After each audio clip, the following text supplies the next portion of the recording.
Louvado seja o nosso Senhor Jesus Cristo e sua Mãe Maria Santíssima. Para sempre sejam louvados.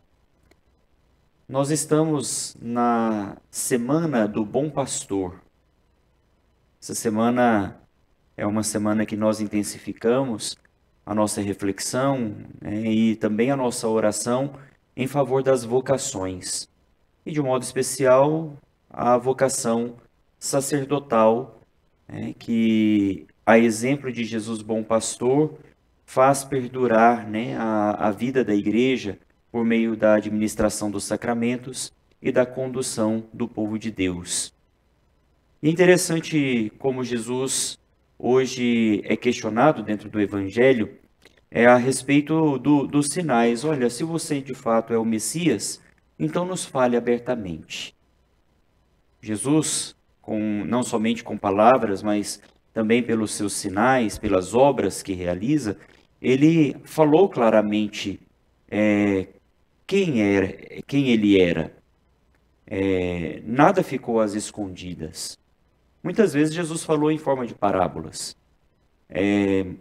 Apesar de falar em forma de parábolas, aqueles que têm ouvidos, como diz o Evangelho, devem ouvir, né? Aqueles que têm olhos para enxergar, devem ver.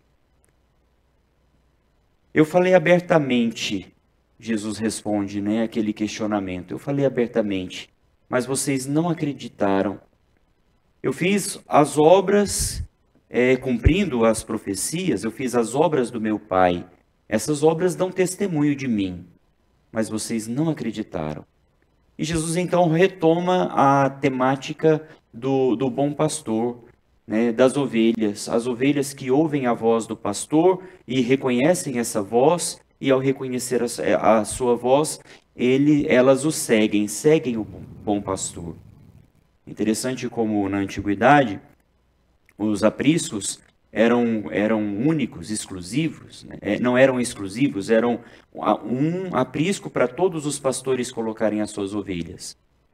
Não havia separações para dizer que esse grupo de ovelhas era de um pastor ou de outro pastor. Todas ficavam misturadas. A grande diferença era na hora de sair com as ovelhas. O pastor chamava as ovelhas pelo nome, a ovelha reconhecia a voz do seu pastor e seguia aquele pastor. Jesus então começa a dizer para eles, olha, vocês não conseguem me reconhecer, nem saber quem eu sou, apesar de ter falado abertamente, porque não sois das minhas ovelhas. Não conseguem reconhecer a minha voz como pastor.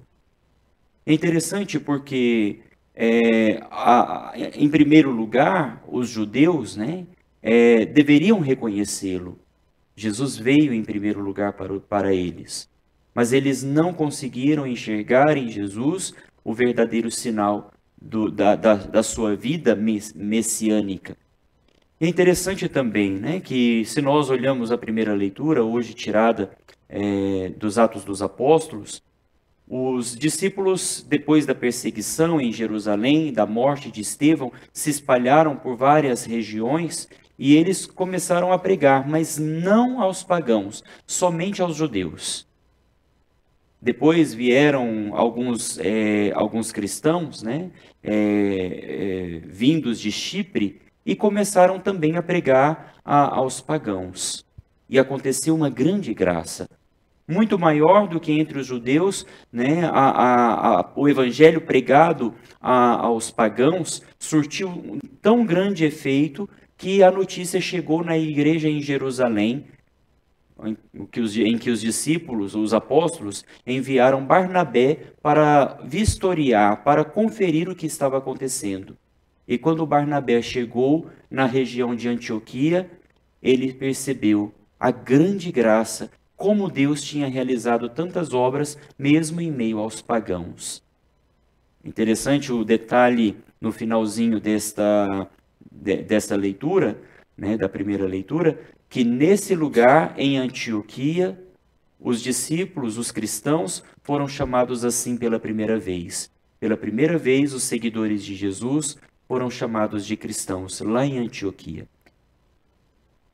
Nessa manhã em que nós celebramos a memória de Santo Atanásio, que foi grande defensor, né, da divindade de Jesus, peçamos a Deus que dentro do nosso coração haja verdadeiro entendimento da pessoa de Cristo, saber quem Ele é e reconhecer em sua vida os sinais da sua vida messiânica como Senhor das nossas vidas e Salvador das nossas almas. Louvado seja o nosso Senhor Jesus Cristo. Para sempre seja louvado.